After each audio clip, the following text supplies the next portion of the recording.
This is episode 186 of That Shakespeare Life. Our show this week is brought to you by our members here at That Shakespeare Life, who not only submit topic suggestions and questions to be asked directly to our guests on the show, but members get exclusive access to our video streaming library and printable Shakespeare resources like worksheets, lesson plans, and more. Explore all the benefits of becoming a member and sign up today at cassidycash.com/member. And stay tuned after the episode for even more details. Hi, I'm Stephen White, an archaeologist at Archaeology Southeast, UCL. Another great method for studying the life of William Shakespeare includes listening to this. It's That Shakespeare Life with my friend, Cassidy Cash.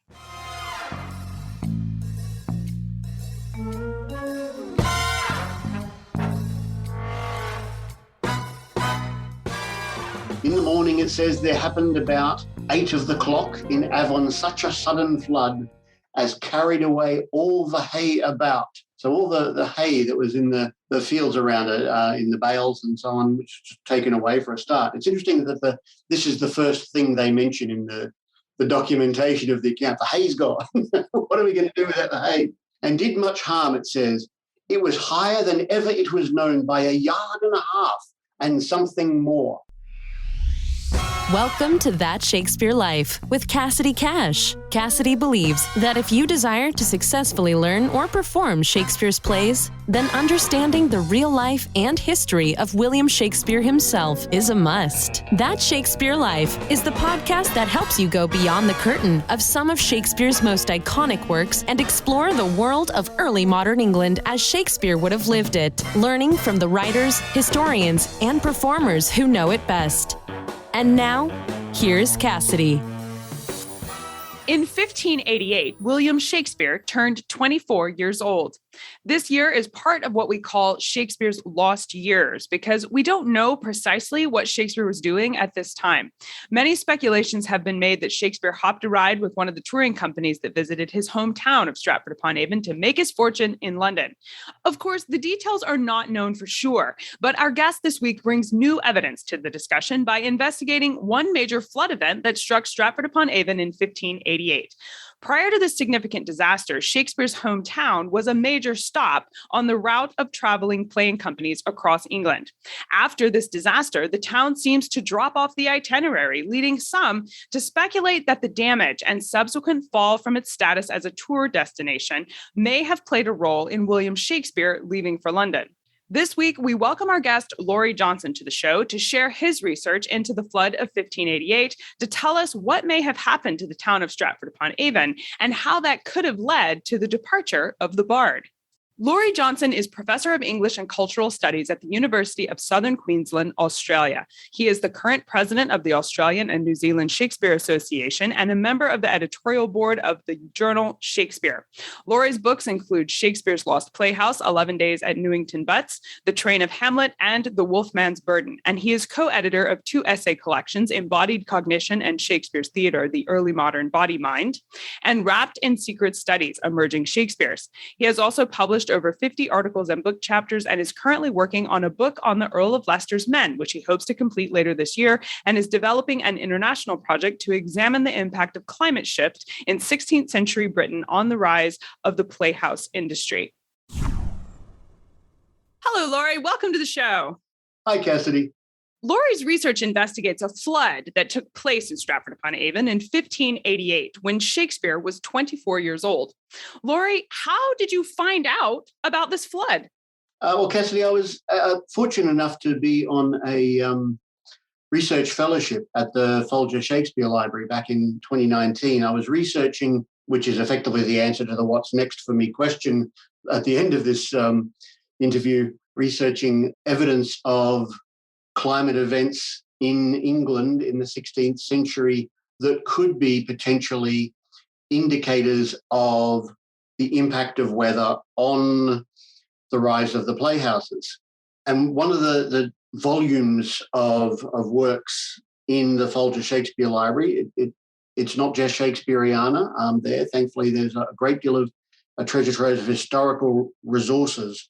It just so happens that they have the published minute books of the Council of Stratford Upon Avon for the 16th century. And I thought, what could potentially be found in the minute books for the town in which Shakespeare grew up, not thinking that I'd find anything that would potentially say, alarm bells, look at this. Clearly, there was a big weather event in Stratford.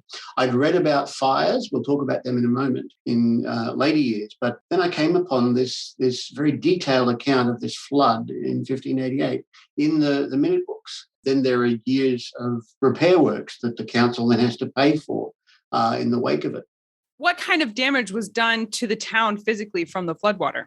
Well, I could give you a brief summary. At the very least, I can mention that the main bridge into town, which has been since rebuilt, and the rebuilt one now stands. It's the one that goes over the Avon River and allows you to go off to the northeastern side of the town. That was cut in half and swept away. There's a very detailed, graphic account of what happened during the flood when it happened. But there was significant damage to other parts of the township. It's probably best if I actually read some of the description of the event from the minute books. Oh, that would be fabulous. Yes, please. Yeah. So it refers to it being on the 18th of July, Anno Domini 1588.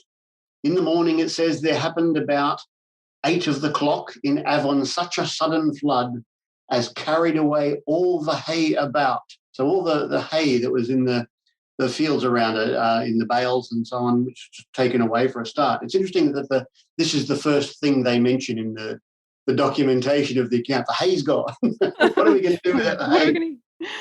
And did much harm, it says. It was higher than ever it was known by a yard and a half and something more. So a whole yard and a half, which is a metre and a half in sort of modern metric, which is about the size of a just below average human height in a sense. 1.6 metres, should we say, something like that. Old Father Porter, buried about 4 years past, then being 109 years of age, there's a guy there who's 109 years of age, never knew it so high by a yard and a half. They keep saying a yard and a half. They want to reinforce just how high this flood is above anything they've ever seen. So it's not just a yard and a half above the height of the river at its normal level. It's a yard and a half above the height of the highest flood they'd ever known. So if you get your standard Stratford flood, and we've had a few in the last 30 years to be able to compare it to, add a yard and a half to that, I'd imagine you'd get a kind of clear sense of how high up the water went. The Dirty Duck might have been dry, but other parts of the town certainly went under. The RSC would have been a goner. So it says, I'll move further down to some of the damage. John Penn's wife, then Millard, was so amazed that she sat still till she was almost drowned and was well nigh besides herself, and so far amiss she did not know her own child when it was brought unto her. The flood, it brake down Grange Mill, the crack thereof was heard at Holditch. It brake up sundry houses in Warwick Town and carried away their bread, beef, cheese, butter, pots, pans, and provisions. It took away 10 carts out of town and 3 wains with the furniture of Sir Thomas Lucy's. Sir Thomas Lucy features in this account.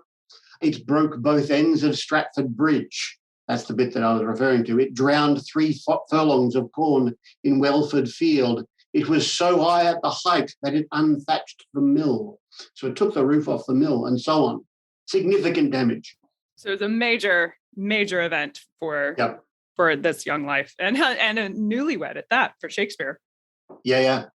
When we tell Shakespeare's story, we often say that he made it big in London, with the implication there being that he came from a small town that might have been rather insignificant compared to the big city. However, in your research into Stratford Upon Avon, Laurie, did you find that Shakespeare's hometown was also a major touring destination for the 16th century? It certainly was, actually, and it was growing in importance just in the lead up to this event. So in the 1570s, we get a sprinkling of visits to the town by some of the major companies, including the Queen's Players, as they were at the time, and the Earl of Leicester's Men, who we talked about in another episode.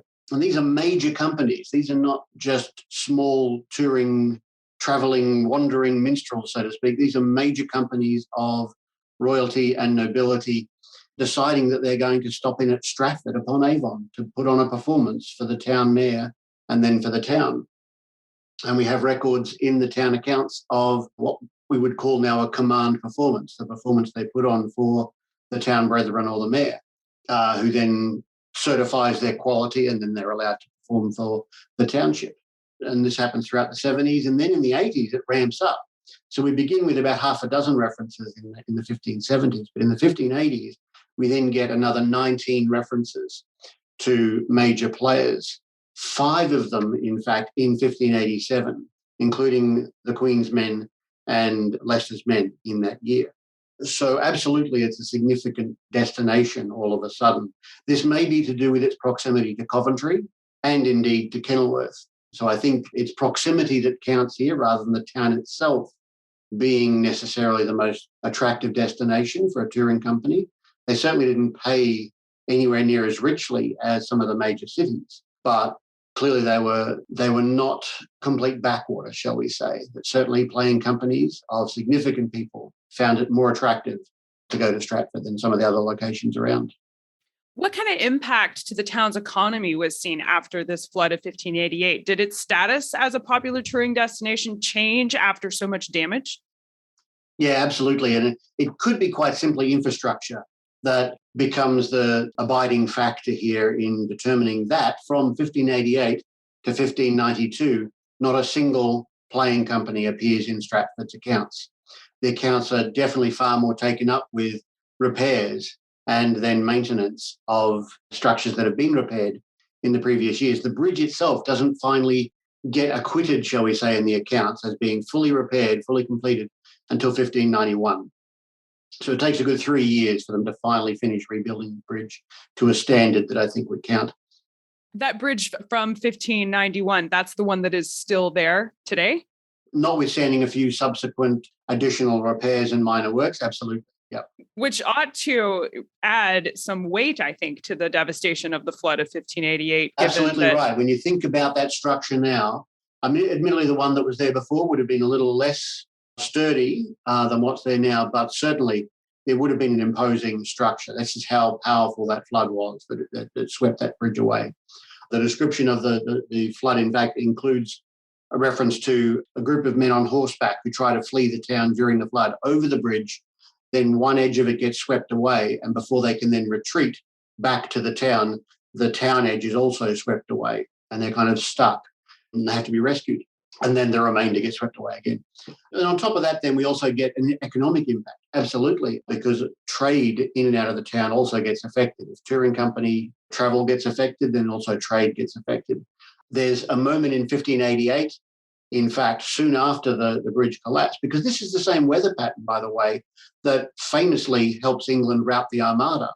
This is that same unsettled weather pattern that produces this massive rush of rainfall that builds up and creates this flash flood event. So this is the Armada year, and we have the Earl of Warwick helping his brother, Lord Dudley, the Earl of Leicester, try and get up a significant force to help stave off the Spanish invasion or the anticipated invasion. So every town and every major city are asked to provide a certain number of men, armaments, and horses. And there is a letter from the justices of Warwick County to the Earl to apologise that there are some parts of the county that simply haven't been able to provide the level of support that's been requested. It doesn't say why. They seem almost ashamed of the reasons they can't. They say for reasons that cannot be put in writing here. And I think this is because there is this belief at the time that floods and plagues are punishment for being sinful. And so I believe they feel like they've been punished by God and as a result are incapable of providing the service that their lords have requested. Despite Stratford Upon Avon's theatrical history, which could potentially have contributed to Shakespeare's own interest in theater and traveling via the traveling companies that stopped there, their economic strength did decline after this flood. But when scholars talk about Stratford Upon Avon and Shakespeare's hometown, they mention a phrase called the crisis of the 1590s that struck the town. And I have the impression that it goes beyond just this flood. Laurie, what was this crisis? Was it a consequence of specific events like the flood of 1588 or something else? Usually the crisis of 1590s is referred to by historians as an attempt to understand or explain a significant economic downturn that struck a number of provincial locations in the 1590s, and it's largely to do with overpopulation. And certainly there is some evidence that the fires that happened in Stratford in 1594 and 1595 were caused by a burgeoning overpopulation. So people were not meant to build houses without tile roofs, for example. It's certainly in Stratford, we get this reinforced as one of the building ordinances in the 1580s. But a significant influx of population, either through traders coming and settling there, or the expansion of families already there, or marriage from to out of town with the couple deciding they would then settle in Stratford of the two locations, all happens in a fairly short space of time. But there's no significant recorded evidence of an increase in the number of buildings. So what we think is happening, what historians think happens, is that a number of some of the outbuildings attached to main housing structures were quickly renovated with just straw or thatching to provide adequate shelter, but not fire safe. So the overpopulation creates an economic strain, but also creates safety hazards. And all of these confluences of events or factors contribute to what we call the crisis of 1590s. But interestingly, none of the historians I've read who write about the crisis of 1590s as it affected Stratford mention the flood. So I think something's happening in 1588 to 1594 that the flood is an impact factor for, rather than it being just a phenomenon of the 1590s. It may even be causal. James Burbidge's playhouse called The Theatre was constructed 12 years prior to the flood of 1588 and can reasonably serve as a marker for the rise in dedicated playhouses for theatre performance. How much of Stratford Upon Avon's fall from grace in terms of being a destination point for traveling theatre companies can be attributed to fire and flood versus simply being a victim of this disruptive innovation happening in London with the establishment of The Theatre and the Globe? The funny thing is, in addition to the Earl of Leicester's men becoming a significant touring company in the 1580s, again, after a bit of a lull in the 1570s and early 1580s, that can be attributed to, I think, the advent of the theatre and then the curtain and then other venues around London. And even before that, the Red Lion, for example, out at Mile End, which I think also Leicester's men probably had a hand in. The evidence for touring remains remarkably strong well into the 1580s and then certainly in the 1590s. So I think what happens is that we get the playhouses generate activity rather than closing it off, rather than containing all the activity around dramatic entertainments into just a few locations. I think the cultural moment that they're an expression of also extended to increases in activity. The number of playing companies starts massively increasing as more and more nobles and barons decide they want a playing company too. And we get then the historical record becoming alive in the late 70s and early 80s with more and more companies hitting the road and touring the provinces. The flood of 1588 coincides pretty coincidentally with when we think Shakespeare first made his way to London to become a playwright. Laurie, did this flood play a role in Shakespeare leaving town? My sense is that it must have, but it's a sense. It's one of those things where if we just take what we know about Shakespeare's lost years and add the flood into it, it becomes, at the very least, a factor, even if it's not a direct cause. My sense is, though, that the smoking gun here is the absence of playing companies from 1588 onwards in Stratford. Surely up by the age of 24, Shakespeare has become very familiar with many of the playing companies that come through Stratford. In fact, it's a long-standing theory that a number of scholars tie themselves to, is that Shakespeare actually already had left with one of the playing companies that came through. Leicester's Men is one of the favourites for that. Queen's Men also becomes a favourite. But there are a couple of others that had visited, like Worcester's Men, that other people like to think Shakespeare probably joined that company and took off with them. The trouble is we don't really have evidence of playing companies enlisting people on the road. A playing company itinerary was traditionally a fairly rigorous and tightly controlled exercise. You had to know how many people were going to be with you when you left and how many people were then going to be with you when you returned. You needed to know how many costumes you needed to have with you. You needed to know how many cue parts you needed, etc.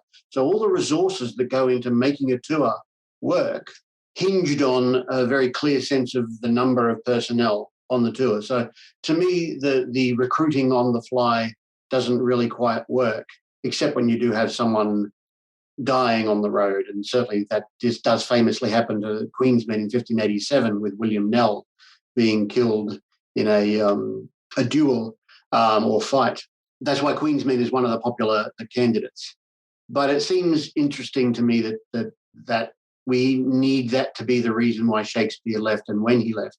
My gut feeling is that the gap created by the flood, causing playing companies to simply stop coming to Stratford, would also be a causal factor, or could be a causal factor, to make a man who was so interested in the theatre to want to up stumps and go to where the playing still was, rather than to wait for more players to come to him, which would why 1588 would work so nicely. Somewhere in 88 to 89, I reckon, off he went. Yep. Well, it sounds like a lot of the research that you're doing is the best and one of the few places to find out more about the flood of 1588. But do you have some research sources you can recommend we use to explore further? Well, certainly the town records themselves. If anyone can get themselves to the Folger Shakespeare Library, certainly to have a good look at the accounts themselves. But certainly there are other places where you can get access to these accounts, both in their original form and in their transcribed form as in the published versions in Stratford. But of course, that's just for the particular flood of 1588. For other resources pertaining to flooding and weather, there is a great resource, a summary resource called WeatherWeb, which summarises a great deal of the research that had been done in the 1960s and 1970s by some of the great climatologists when that particular discipline was first developing. Hubert Lamb and Jay Brazel, for example, are two key figures whose documentation is contained and summarised in WeatherWeb. There are also some great accounts at the time, by the way. We have a number of published calendars and almanacs from the era itself, which are some of the documents that I'm using in my own research to try and determine what was happening and when. Those are great resources. And for those of you that are worried about needing to travel to the Folger in a time when travel is a little bit iffy, Laurie was gracious enough to provide us a direct link to Shakespeare Documented, is the digital platform for Folger Shakespeare Library. And several of these minutes and accounts from Stratford Upon Avon are visible digitally. So we'll make sure to link to those in the show notes so you can see those. And they're just incredible to get to see these slices of history. So I hope you'll check out the show notes to find those, as well as links to the other resources Laurie mentions today.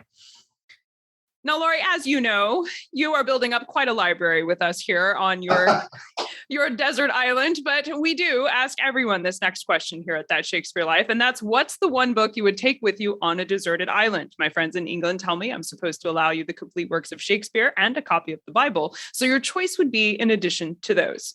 Thanks, Cassidy. And yes, and as this is not my first time, I do have as you say, a little backlog of preferred desert island readings. I'm going to offer to take with me on this particular occasion a novel that changed my way of thinking about literature. It's Jean Rhys's Wide Sargasso Sea, which is a Caribbean rewriting of the tale of Bertha or Antoinette, the character from Jane Eyre, who Rochester has married and keeps in the attic, the old mad woman in the attic, who we rarely hear anything much about in the novel itself, but who becomes a pivotal character in the catastrophe that befalls the leading characters of Bronte's novel.